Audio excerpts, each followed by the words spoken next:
Arriola sailburua, aste honetan aprobatu duzue Gobernu Kontseiluan, azkenean, ekainaren 8an, etxebizitza hutsak mobilizatzeko dekretua, eta nik uste berri ona dela, postekoa dela, benetan uste dugulako EH Bildun beharrezkoa zela dekretu hori, behingoz 2015ko etxebizitza legea garatzeko, ezta?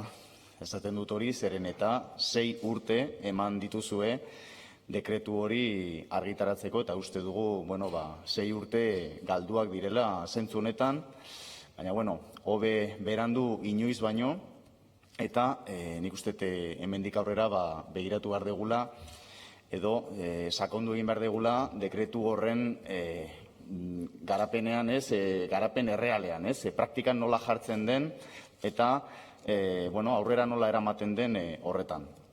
Zentzu horretan, interpelazioa egin dizugu kezka nagusi batekin, zeren eta dekretuaren betetzea neurri handi batean egongo da udalen esku. Beraz, udalen borondatea oso garrantzitsua izango da dekretu hau ondo bideratua izan dadin. Eta zentzu horretan gustatuko litzaiguke jakitea, eta hori da gure galdera nagusia, ea Jaurlaritzak zer egingo duen udal guztiek, EAeko udal guztiek, benetan serio har dezaten dekretua, eta etxebizitza hutsen deklarazioari hel diezaioten, ezta? Gai garrantzitsu horri hel diezaioten. Zeren eta ez dugu ahaztu behar, 2015an etxebizitza legea onetsi zenean, zenbait erresistentzia egon zirela, eta, bi alderdi oso argi agertu zirela legearen kontra, Alderdi Popularra eta Eusko Alderdi Jeltzalea, eta zentzu horretan, kezkatzen gaitu, ez hainbeste Alderdi Popularraz bere esku bakarrik daude bi udalerri EAen, oraintxe bertan, okerez banago, Nabaridas eta Mañueta, biak Arabar Errioxan, baina EAJaren esku daude 120 bat udalerri, eta, gogoratzen dugunean, bere garaian zer nolako adierazpenak egin zituzten, adibidez Josu Erkoreka, oraingo lehendakari ordeak esan zuen etxebizitza legeak eragingo lukeela mundu mailako dei efektua, horrelako adierazpen katastrofistak egin zituzten,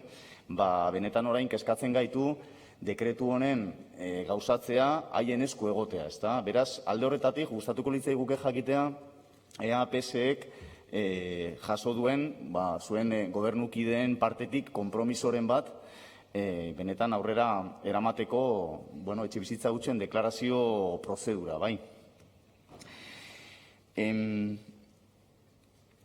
Zentzu horretan badakigu udalek ez baldin badute aplikatzen subsidiarioki Jaurlaritzak ere aplikatu ahal izango duela dekretua, beraz berak ere subsidiarioki, zuek ere subsidiarioki deklaratu ahal izango dituzula etxebizitza hutsak, baina gustatuko litzaiguke jakitea baita ere ea baliabideak dituen sailak lan hori aurrera eramateko, ezta? Adibidez, EAeko udalerrien erdian ez baldin bada aplikatu nahi dekretu hau, ea zer nolako baliabideak dauzkazuen oraintxe bertan horri heltzeko, ezta? Nik uste galdera garrantzitsua dela baita ere. Gustatuko litzaiguke zuk argitzea ea noiztik aplikatuko diren 2 urteen kontua.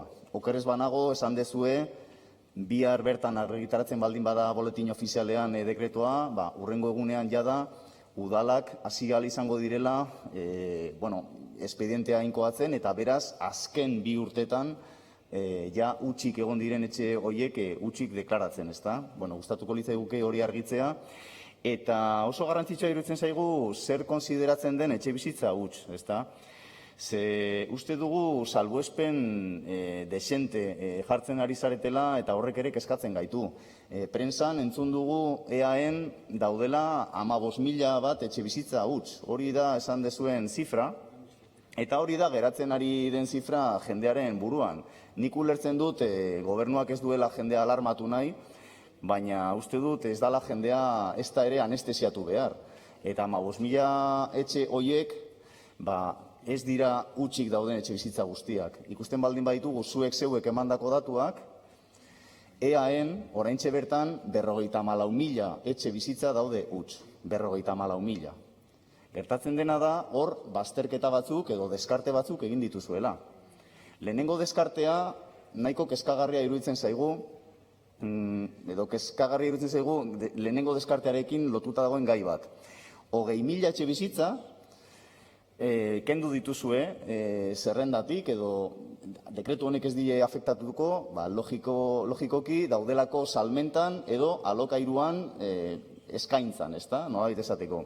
Eta nik uste dugu dekretuak edo dekretuaren betetzeak begiratu beharko lukela benetan etxe bizitza horiek merkatu prezioan egon beharko liratekela, ezta? Ze oso erreza da jabe batentzat, salmentan edo alokairuan jartzea prezio desorbitante batean, eta horrela ies izkin egin dekretuari. Orduan uste dugu garrantzitsua dela, ea nola esarriko duen sailak merkatu prezio hori, badakit saila dela, eta ez zaizkigu hainbeste kezkatzen prezio desorbitanteak, baizik eta merkatutik gora daudenak, ezta? Pixkat gora daudenak. Uste dugu hor ere, on daitekela subterfugio bat ies egiteko, izkin egiteko dekretuari. Beraz hor, 54.000 horietatik, 20.000 ja kentzen dituzue arrazoi horiengatik. Beste 8.000 kentzen dituzue baita ere kopurutik, traslado edo leku aldatzeetan omen daudelako jabeak, ezta? Osasun edo lan kontuengatik. Iruditzen zaigu nahiko zifra altua, eta, alba dezu zure hitzartzean pixkatori azaldu gehiago, eskertuko genizuke. Eta gero, beste 11.000 kentzen dituzue, ez direlako egon 2 urte jarraian desokupatuta. Beraz, ikusten ari gara zifrak garrantzitsuak direla, eta ikusten ari gara 54.000 etxe bizitza guztira utzik dauden hoietatik, bakarrik 15.000 afektatuko diola dekretuak. Beraz, benetan utzik dauden etxe bizitzen 25%ari bakarrik afektatuko diola dekretuak, ezta? Hori garrantzitsua iruditzen zaigu, esatea eta, kontuan izatea. Eta zentzu honetan, zifra hauek guztiak ematen duen erakundea edo zuen sailean dagoen etxe bizitzaren behatokiaren papera uste dugu garrantzitsua dela. Eta uste dugu etxe bizitza behatokiaren datuak kozinatu samar daudela. Ez dira izango gezurrezkoak, baina kozina sukalde lan batetik pasata direla. Ikustea besterik ez dago, nola jetxi diren adibidez 2017tik 2019ra, bakarrik 2 urtetan etxe bizitza hutsen kopurua Araban, 6.200 etxe bizitzatik, pasada 2.000 etxe bizitzara. Alegia, jetxiera bat 70%koa bakarrik Araban 2 urtetan. Hor, iruditzen zaigu dagoela zerbait arraro. Edo zenbaketan metodologia aldaketa bat, edo ez dakigu oso ondo nola irakurri hori. Orduan, gero, klaro, ikusten dugu baita ere, sailak atera duela apirilean kontrato bat abokatu bati aztertzeko ea etxebizitza behatokiaren antolaketa legala zein izan daitekeen, eta orduan gustatuko litzaiguke jakitea zer daukazuen buruan horri dagokionez, ze uste dugu oso lotuta dagoela baita ere dekretuaren implementazioarekin, ezta? Ze azkenean behatokia, gure ustez behatokia oso tresna garrantzitsua da, ez nago kritikatzen behar dugu. Baina gustatuko litzaiguke ea zer daukazuen buruan horri dagokionez, ea erakunde bat bezala sortu nahi duzuen, externalizatu haren zerbitzua edo zer duzuen hor buruan.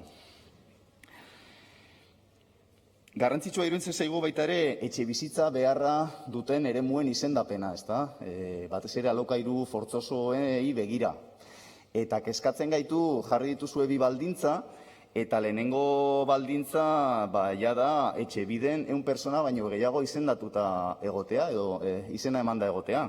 Claro, bakarrik baldintza horrekin, kendu dituzue plumazo batean, EAeko udalerrien 75%. EAeko udalerrien 75%. Udalerri txiki guztietan, horiek kendu dituzue hortik. Osea, udalerri txikietan ez dira etxe bizitza arazoak egongo, okerez banago, eta bestela gero zuzendu nazazu, mesedez arrela sailburua. Uste dugu hori ere pixka kezkagarria dela. Interesgarri iruditzen zaigu, nola bizigune ere igo dezuen 50 euro, uste dugu komplementarioa dela, osagarria dela dekretuarekin, baina uste dugu bestelako neurri estrukturalagoak behar direla.